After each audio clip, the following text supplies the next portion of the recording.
All right, what's going on? Next episode of Garlic Fries and Baseball Guys with Joe Shasky, Mark Willard. And there's a long way to go in this baseball season. And then again, there's not a long way to go in this baseball season. And I think for a lot of people, with all the games left between the two, the clearest path to a miracle was to play really well against the Padres. And you know, game 2 of the series, you tie it up at 4 in the ninth.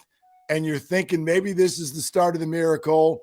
And then all you got was a Manny Machado walk-off home run followed by a day where you played bad defense, pitched poorly, and gave up multiple leads.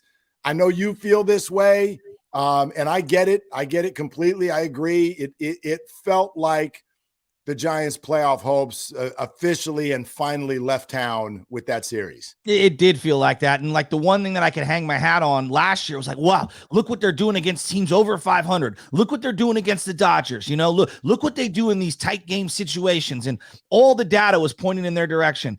This year, it just feels like they've run out of pitching, especially in these specific spots late in games. They're either, one arm too short, 2 arms too short. You've been saying this for like 2 weeks now. They got no lefties to go to, at least no proven lefties to go to. And you have Tyler Rogers out there in a high leverage situation. He puts one belt high. Machado hits it into the moon. And Giants fans are left with their jaw dropped. And it's just frustrating because you lose all 4 to the Dodgers. And then you lose 2 out of 3 to the Padres. It just feels like a gut punch. I just think it has led to a question for me with regard to Gabe Kapler. Look, he's the reigning manager of the year. And so no one's going to take that away from him. And I do think he's been the right manager at the right time for this club. But it leads to a question, because one thing we have not seen with his managerial time with the Giants is true adversity. Forget 2020 and whatever was going on with the pandemic, and it was his first year. And then last year you won 107 games. Mm-hmm. It feels like, and I don't know exactly how he handles these situations behind closed doors, but it feels like Gabe Kapler's response to everything is, look at our system. Look at our system. We're going to do exactly like we're going to run the system, and that's how we're going to answer everything. So how does that land with a player that's losing confidence? How does that land when the defense is inexplicably not playing well? In other words, when you need an inspirational voice, does Gabe have something to offer other than the system? Because it feels like this particular team a number of times has sort of lost its way. And all we can do is point to the fact that they've not been able to get it back. No, it's an interesting point. And so where is that sort of, where's that rallying cry, and does he even have that pitch? Well, one of the things that we're obviously assessing about is like Buster Posey leaves. Buster wasn't a vocal guy, but from everybody that I've heard from, it feels like the few times he would talk, everyone would listen. And I know Hunter Pence, as we celebrate the 10 years of the 2012 and the famous speech, the Reverend speech, he went to Buster Posey to get the okay to be able to talk because it was Posey's room. So is this on the players? Like, you know what I'm saying, Mark? Is there not a vocal leader in that locker room that he can lean to? Like, love Brandon Belt and Crawford, everybody does, and Longoria. Those guys don't feel like, to me, guys like, hey, everybody get in here. I got something to say. Like, those guys are like, we go about our business a certain way. It's up to the manager. And I don't really remember Bochy being some boisterous guy that was going to scream and yell at people, but I do think he would pull you aside individually. Again, it's hard to get a feel for it when you're not in the dugout with these guys every day, but it's all about the process. That does get very frustrating. I wonder, though, and I wonder. I have a hard time believing that that's the only way he handles situations. I'll give you an example, and I think we know this by now, most of us sports fans. Like that Bill Belichick that we get at the podium, that's not Bill. No. That's not even a little bit of Bill. Yeah. Bill is not like that with his players. I'm not saying Bill is touchy-feely by all. And Bill does have his system. He's got more, I would say a better way to say it is a way. He has a way, and you're going to stick to his way, or it's the highway.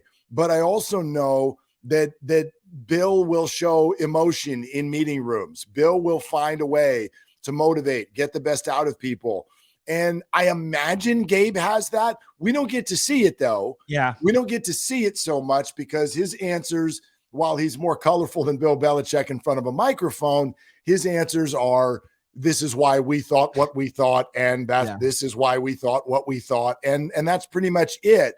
And so there's got to be more to it than that. But all we have as fans to look at is the results.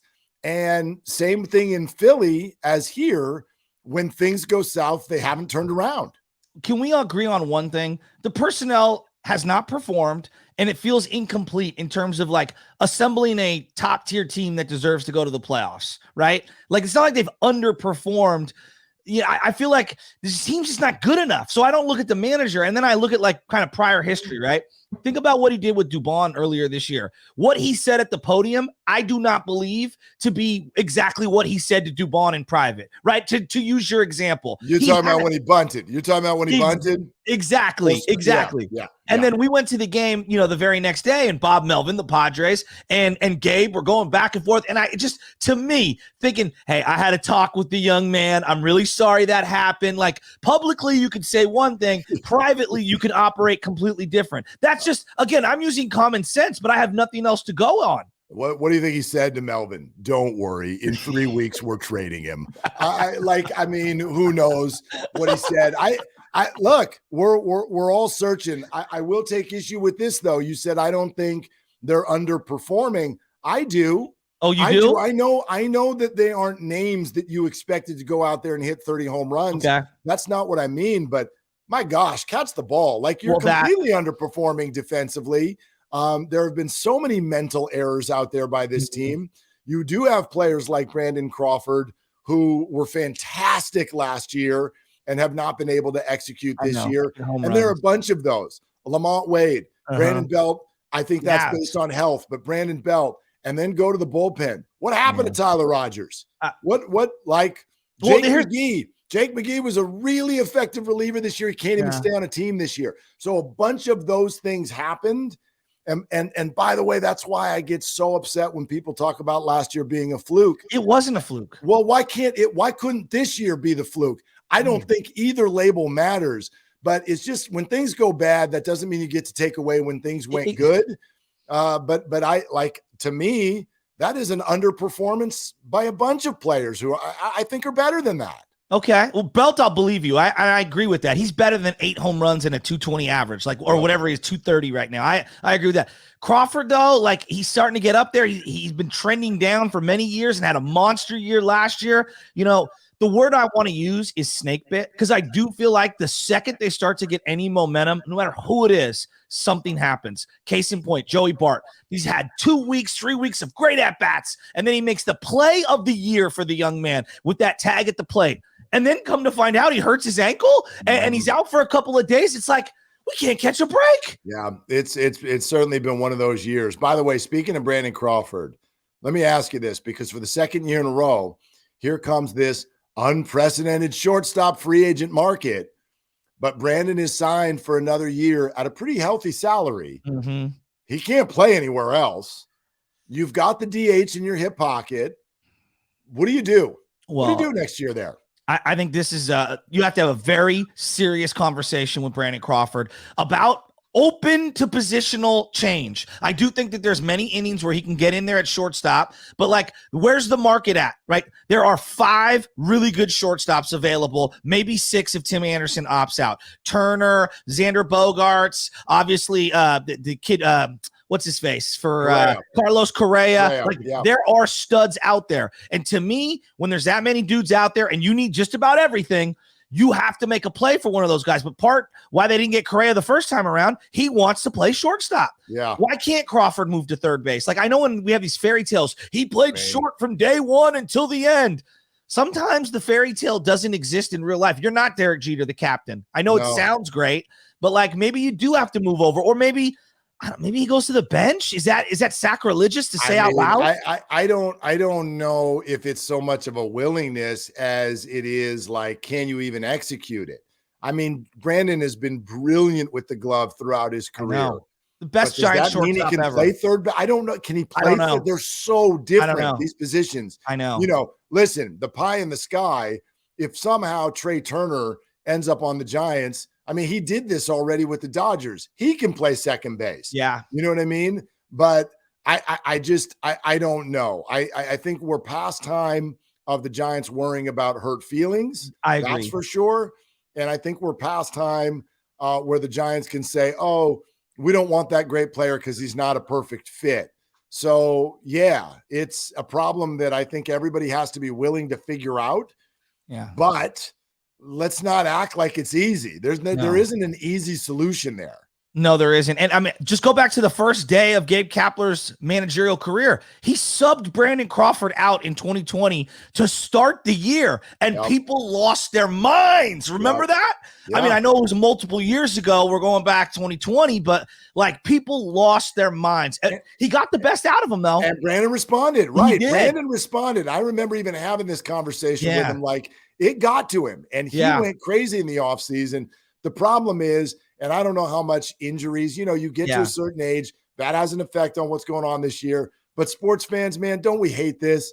You hate it where you're like, man, I put in the work in the offseason, and then boom, it just hits, and you have a career year in a contract year, and then you come back a few months later, and you look exactly like the guy we were worried was going to show up. I'm not putting that on Brandon. I don't know what's going on with his body, but man, there's nothing worse for a fan in sports than when the guy puts together the unbelievable year in a contract year and then comes back and is not the same guy. And by the way, I think this is what Farhan Zaidi is scared of. And he's got to get over this. He's got to get over this. But I've heard him now too many times talk about when teams and front offices make mistakes. They make mistakes because they fall in love with this and they fall in love with that, and they're willing to spend. And here we go. And the contract is too long. But you know what? Like, I think the Giants right now could be accused of playing scared on the free agent market because they don't want to make a bad deal. And so the response to not making a bad deal is to make no deal at all. Well, and that's essentially what they've done.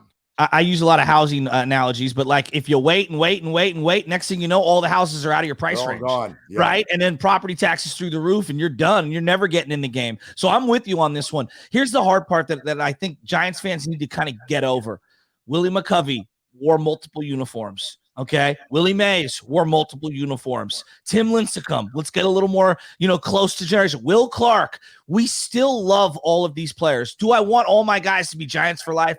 Of course I do. But look at some of the legends we're talking about who were embraced back again. So if it is between, hey, I have an opportunity to get a shortstop, or maybe Crawford's got to go or have hurt feelings, I'm sorry, you're going to have hurt feelings if you want to stay on this team. Yeah, no, I'm not worried about feelings at all. And I think sometimes in this particular town, and I'm going to blame the Warriors for it, I mean blame in a good way, like this idea, Buster Posey, you can blame him too. He's a unicorn. Yeah, this is not normal. That's not like exactly. We love it. We love it. We should strive for it. But the idea of never wearing another uniform, I mean, Crawford has that opportunity. I don't know if he wants to even play beyond next year. So he's got that opportunity. But this idea of, go back to the Bill Walsh 49ers, nobody finished in the same jersey. Ronnie Lott, Joe Montana, do we think of them as Jets and Chiefs? Nope. I mean, come on. Craig, Exactly. So, I mean, it sounds great on paper, but then in reality, like sometimes you got to swallow a hard pill. And I feel like this is the offseason. It's not just shortstop. There's a couple of first basemen that are out on the market. And I hate to do the Brandons because people do that package deal. The Brandons, they both come, they both go. To me, this is one where Brandon Crawford has got one more year left. I feel like Belt's got to, unless he wants to take a DH platoon role, he's got to go too. I mean, well, Belt's up, so you don't really need to do much there. He doesn't have a contract. You think they're not going to resign him? I would. They can easily use the Jimmy Garoppolo excuse if they want and just be like, the body is broken down. Yeah, like you can't do another. It got brought up this week, potentially another knee surgery. The microfracture. You can't. Like we've reached that time with Brandon Belt. I'm watching him play, man. He just looks like he's in pain. I totally agree. All the time. He can't turn on any of the high or inside stuff. The body's given up on him. I agree with you there. But the reality is this, is that they got 110 million coming off the books. They were already 20% down in payroll. If they want to be aggressive, they could be the number one mover and shaker this offseason. And I'm not saying that they could be a first place team next year, but you can put together some pillars so that now when these young guys do come up that you've been holding in the farm, they're not saviors. They're going into a lineup where you've got multiple starters and then they're in the 5, 6, 7 hole or the 2 hole. It just feels like to me it's too much pressure. If they don't add anyone, you're basically asking 21-year-olds to salvage the organization. That's a tall task. It's Garlic Fries and Baseball, guys. That's Joe Shasky. I'm Mark Willard. We give you a couple episodes a week, the Giants podcast from and for the Giants fan. We invite you to subscribe so you do not miss an episode.